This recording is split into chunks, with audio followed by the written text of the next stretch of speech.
ስለናንተ ያሰቡ እንዲውሉ አድርጓቸው። ቁጥር 1 ችላ በሏቸው። ገና ግንኙነቱን ከመጀመራችሁ ከልብ እንደምታፈቅሯቸው ከነሱ በላይ ተወዳጅ ሰው እንደሌለና ከማንም በላይ ቦታ እንደምትሰጧቸው ካሳያችኋቸው በቃ ጥረት ማድረጋቸውን ያቆማል። ስለሆነም ቸኩላችሁ ስለነዛ ሰዎች ድምዳሜ ላይ ከመድረሳችሁ በፊት በሂደት ግንኙነቱ እውነተኛ ጥንካሬን እንዲያዳብር አድርጉ።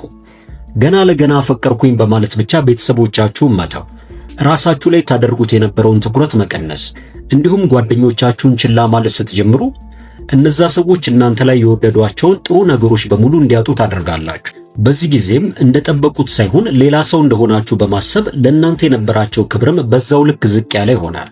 እነዚህ ሰዎች ከዚህ በፊት የነበሯችሁ ነገሮች ላይ የተጨመሩ ስጦታዎች እንጂ ሁሉንም ነገራችሁን ትታችሁ የምትከተሏቸው በፍጹም መሆን አይገባቸው። ሌላው ጥሩ ነው ሲባል ስለሰማችሁ ብቻ ዛሬ ምን በላችሁ፣ ውሎ እንዴት ነው፣ ተኛችሁ ወይ፣ ተነሳችሁ ወይ የሚሉ አሰልቺ ጥያቄዎችን አስወግዱ። ይሄ ስለናንተ ከማሰብ ይልቅ ሌላ ጭንቀት ነው የሚፈጥርባቸው። እነሱ እንኳን ይህንን ነገር የሚያደርጉ ከሆነ ሌሎች ልታከናውኗቸው የሚገቡ ጉዳዮች እንዳሉ በመንገር ጊዜያችሁን ማባከን እንደማትፈልጉ በግልጽ ልትነግሯቸው ይገባል። ከዛ ይልቅ ለግንኙነታችሁ በቂ የሆነ ጊዜና ሰዓትን መመደቡ የተሻለ ነው። አብራችሁ በምታሳልፏቸው ጊዜያቶች ሙሉ በሙሉ ትኩረታችሁን እነሱ ላይ በማድረግ የማይረሱ ውብ ጊዜያቶችን ለመፍጠር ጥረት አድርጉ። ቁጥር 2 መለማመጥ አቁሙ። የትኛውም ሰው በሌሎች ዘንድ ተፈላጊነትን የሚያጣው እነሱን ለመማረክ ብሎ የራሱን ማንነት የጣለ ጊዜ ነው። ስለሆነም ራሳችሁን ውድ አድርጉ። በቀላሉ የሚገኝ ነገር ዋጋው የረከሰ ነው የሚሆነው። ወርቅን ውድ እንዲሆን ያደረገው በቀላሉ ለመገኘት አለመቻሉ እንደሆነ እወቁ። ለራሳችሁ ክብር ያላችሁ መሆናችሁን በሚገባ ማሳየት ስትችሉ በቀላሉ ተፈላጊነታችሁን መጨመርም ትችላላችሁ። ለምሳሌ ስልክ ስትደውሉ የማያነሱ እንዲሁም በተደጋጋሚ የጽሑፍ መልእክቶቻችሁንም ለመመለስ ፈቃደኞች ካልሆኑና እናንተ ግን ያለመታከት በዚሁ ድርጊታችሁ የምትገፉበት ከሆነ ይሄ በግንኙነት ውስጥ እናንተ ፈላጊ እነሱ ደግሞ ተፈላጊ መሆናቸውን ነው የሚያሳየው። ሰዎች በተፈጥሯቸው በቀላሉ በማያገኙትና ሙሉ ለሙሉ ባልተረዱት ነገር የመሳብ ዕድላቸው ከፍተኛ ነው። በመሆኑም የትኛውንም ሰው ለመለማመጥ የምታባክኑትን ጊዜ ቀነስ አድርጉና ህልማችሁና ልታሳኩት የምትመኙት ግብ ላይ ትኩረታችሁን አድርጉ። የዛን ጊዜ ሰዎችም የእናንተን መለወጥ ማስተዋል ይጀምራሉ። በየትኛውም አይነት ሁኔታ ውስጥ ቢሆን እናንተ ፈላጊና ተለማማጅ ሳይሆን ተፈላጊ እንደሆናችሁ አስመስክሩ። እነዛ ሰዎች ለእናንተ ፍላጎት ከሌላቸውና በቂ ትኩረት እንዲሁም ክብርን እንደማይሰጧችሁ ከተሰማችሁ ግንኙነቱን የማቋረጥ ድፍረትም ሊኖራችሁ የግድ ነው። ይህንን የምታደርጉት ግን ማንነታችሁን ለማሳየት ሳይሆን የእውነት ለራሳችሁ ክብር የምትሰጡ ሰዎች በመሆናችሁ ብቻ ነው። ቁጥር 3 ለየት በሉ። ሁሌም ተመሳሳይ ነገሮች በግንኙነት ውስጥ ማድረግ አሰልቺ ነው። አንዳንድ ጊዜ ወጣ ያሉ ነገሮችን ሰዎች ፊት በምታወሩበት ወቅት ማፈራቸውን በማየት ብቻ ልክ ያልሆነ ነገር እንዳደረጋችሁ ሊሰማችሁ ይችላል። ነገር ግን የትኛውም ሰው ቢሆን የፍቅር አጋሩ ከሱ በላይ ነፃ ቢሆን በልቡ ይመኛል። ይህንን ነገር ስትናገሩ የሚያፍሩበት ዋነኛው ምክንያትም ለነሱ ያላችሁ ፍላጎት የተሳሳተ እንዳይሆን ከመፍራት ነው እንጂ ለጉዳዩ ፍላጎት ማጣት ላይሆን ይችላል። ምክንያቱም ብዙ ጊዜ በማህበረሰባችን ዘንድ ትክክለኛ ነገር እንኳን እንደ ነውር ተደርጎ ይቆጠራል። በመሆኑም ተገቢ ነው ብላችሁ ያመናችሁበትን ጉዳይ በራስ በመተማመን ለማድረግ ድፍረቱ ይኖራችሁ። ይህም ውስጣቸው የተደበቀውን ማንነት እንዲያወጡ እድሉን ይሰጣቸዋል። ሌላው ሁልጊዜ ፍቅራችሁን ብቻ ሳይሆን ጠንካራ ማንነታችሁንም ለማሳየት ጥረት አድርጉ። ማለትም የማትፈልጉትንና የማታምኑበትን ነገር ባለማድረግ እንዲሁም ከዓላማና ከግባችሁ ጋር የማይሄዱ ነገሮችንም በግልጽ አይሆንም ማለትን ልመዱ። ነገር ግን የሚሏችሁን ነገሮች በሙሉ እሺ ብላችሁ የምታደርጉ ለተለያዩ ችግሮቻችሁ መፍትሄ ከመፈለግ ይልቅ አማራሪ ስትሆኑ ለእናንተ የሚኖራቸው ፍቅርና ክብርም በዛው ልክ የወረደ ይሆናል። አጠቃላይ ህይወታችሁን በሚገባ መቆጣጠር ስትችሉ ማንም ቢሆን ከእናንተ ጋር መሆንን ይመኛል። ነገር ግን ብቁ ስለመሆናችሁ በቅድሚያ የተለያዩ ፈተናዎችን ያቀርቡላቸዋል። እነዚህን ፈተናዎች በብቃት ማለፋችሁን ሲያረጋግጡም ከእናንተ ጋር ዘላቂ ህይወትን ለመመስረት ይወስናል። ቁጥር 4 አካላዊ ቋንቋችሁን ተቆጣጠሩ። በየትኛውም የግንኙነታችሁ ወቅት የሰውነት ቋንቋችሁን መቆጣጠር መሰረታዊ ነገር ነው። መሰረታዊ ነገር ነው። ምክንያቱም አካላዊ ቋንቋችን ከንግግር በላይ ስለማንነታችን የመናገር አቅሙ ከፍተኛ ነው። ሰዎች አጠገብ ስትቀመጡ ምቾት እንዳልተሰማችሁና በመሳቀቅ ሳይሆን ዘናና ቀና ብላችሁ ቁጭ በሉ። ይህም ለራሳችሁ የምትሰጡትን ቦታና ክብር ያሳያል።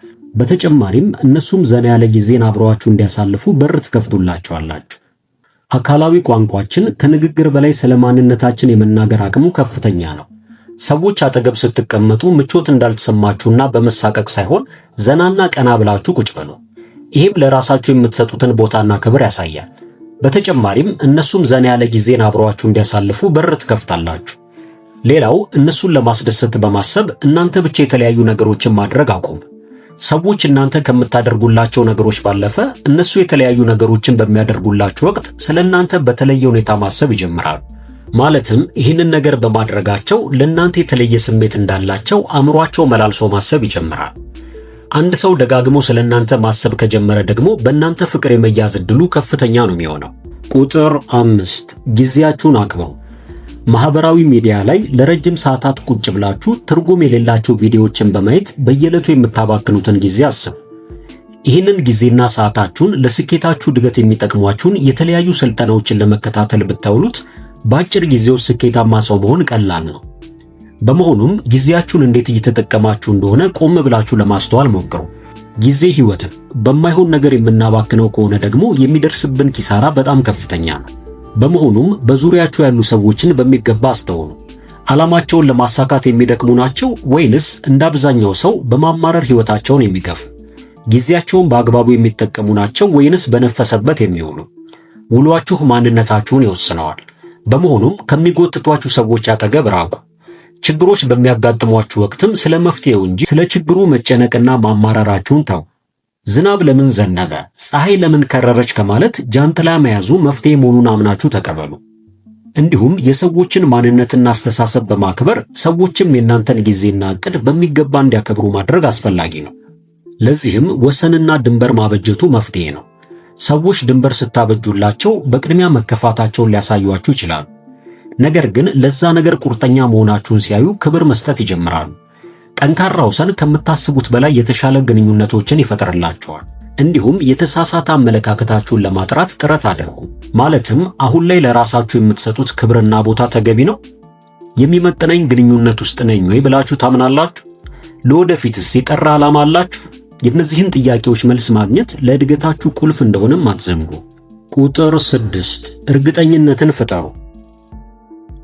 ከፍቅር አጋሮቻችሁ ጋር ስትሆኑ ለጓደኞቻችሁ ክብር እንደምትሰጡ፣ ስላስከፏችሁ ሰዎች እንኳን በእነሱ ፊት መጥፎ ነገሮችን እንደማታነሱ፣ ለምትወዷቸው ሰዎች እስከ ጥግ መስዋዕትነትን መክፈል እንደምትችሉ፣ እንዲሁም አስደሳችና አዳዲስ ነገሮችን አብራችኋቸው ለማከናወን ድፍረት እንዳላችሁ በሚገባ ልታሳዩዋቸው ይገባል።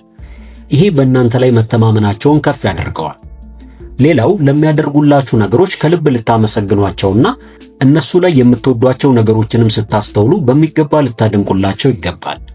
ነገር ግን ይሄ በመጠኑና በልኩ ሊሆን ይገባል። አልፎ አልፎም ሳይታሰብ ለተወሰነ ጊዜ ጠፋ በማለት ስለእናንተ እንዲያስቡ ማድረግና መራቃችሁ ምን ያህል ክፍተት ሊፈጥርባቸው እንደሚችል መመልከትም አስፈላጊ ነው። ነገር ግን ይሄ ጥርጣሬን እንዳይፈጥርባቸው በጥንቃቄ ልታደርጉት ያስፈልጋል። ምክንያቱም ሙሉ ለሙሉ እነሱ ላይ የምትጣበቁ ከሆነ አሰልቺ ግንኙነትን መፍጠሩ አይቀርም። ጨው ወጡስ በመጠኑ ሲሆን ወጡን ያጣፍጠዋል፣ ሲበዛ ግን ጣዕሙን እንደሚያሳጣው አትርሱ።